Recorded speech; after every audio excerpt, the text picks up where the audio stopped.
There was a young lieutenant in the United States Army who had a terrible temper and difficulty with anger, and was remanded by his superior officer to do an 8-week course in mindfulness. After 6 weeks of the class, he stopped on his way home at the supermarket. It was evening and crowded, and the lines were really long, but the woman in front of him was in the wrong line. She had only one item, and she should have been in the express line. And being in the Army had only increased his sense of the proper way things should be done. So he noticed himself becoming irritated. When the woman got to the checkout stand, she started to talk about the baby holding up the line. Then she handed the baby to the clerk, and they both cooed over him, and the lieutenant could feel himself getting really angry. How insensitive! Don't they know there's a long line?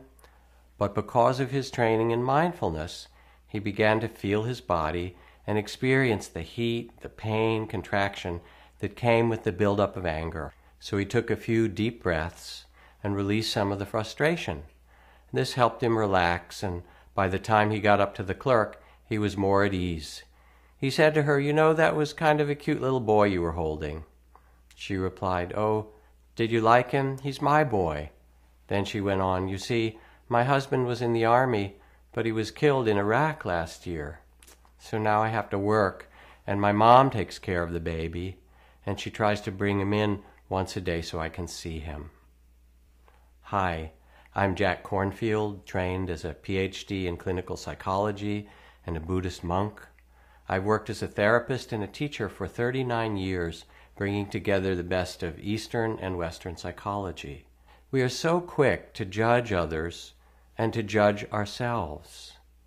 There is a different way to respond, and that's why I want to talk with you today about what many of us know as mindfulness, but what I'll call loving attention. And there are remarkable benefits from these practices, such as emotional regulation, increased resilience, physical healing, and stability of attention that have been incorporated in the work in hospitals, schools, and psychotherapy. Recently, I taught on a panel in France with a number of physicians employing these tools of mindfulness. One was Dr. Paul Grossman, who, in addition to presenting evidence-based health benefits from these practices, began with these statistics.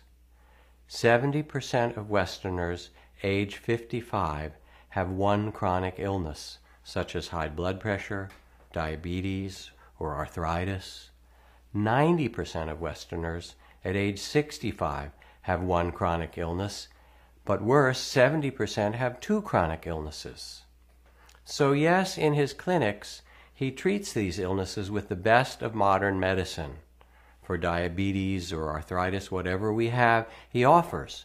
But he emphasized that these illnesses are part of the progression of human life, not mistakes, not exceptions. Beyond that, most of his patients needed ways to talk about, to hold and work with their aging, their illness and fears, along with the needs of their bodies. They needed to be tended in their souls. And the best tools, such as mindfulness and compassion training, can bring together both. Research shows that even in a matter of weeks, mindfulness training brings significant changes in well-being, self-regulation, and health benefits. Not only that, but there are ways to shift negative habits, gain perspective, and live in a different and more positive way.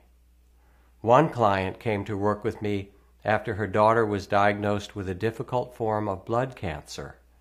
During the first months of treatment, her mother was understandably frightened, unable to sleep, her mind racing with thoughts of the continued treatment and the future for her daughter. She told me about being out for a walk with her daughter, who, as children do, of course, could feel her mother's fear and anxiety and grief. Her daughter turned to her and said, "Mommy, I don't know how long I have to live, but I want them to be happy days." So this client began to use the trainings of mindfulness, learned to be present for her experience with breath and body, complemented with a training in compassion for all mothers whose children were in distress.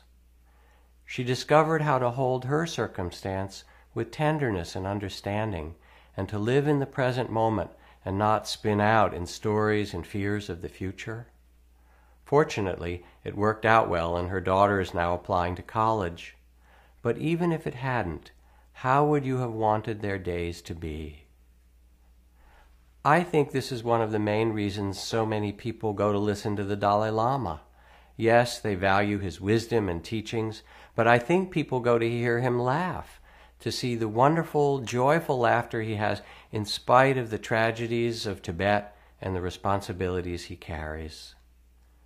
There's so much possibility for healing and relief and well-being, even in the face of trauma and life's difficulties, when we learn how to employ the skills of mindfulness and compassion. My friends at the National Institute for the Clinical Application of Behavioral Medicine and I have created a very brief mini-series on the power of mindfulness. In the next video, I'll talk about the power of mindfulness to change hearts. Meanwhile, leave a comment below and tell us your hopes about how a mindfulness practice could transform your daily life or the lives of your patients. And I'll see you again soon. Thanks for your attention.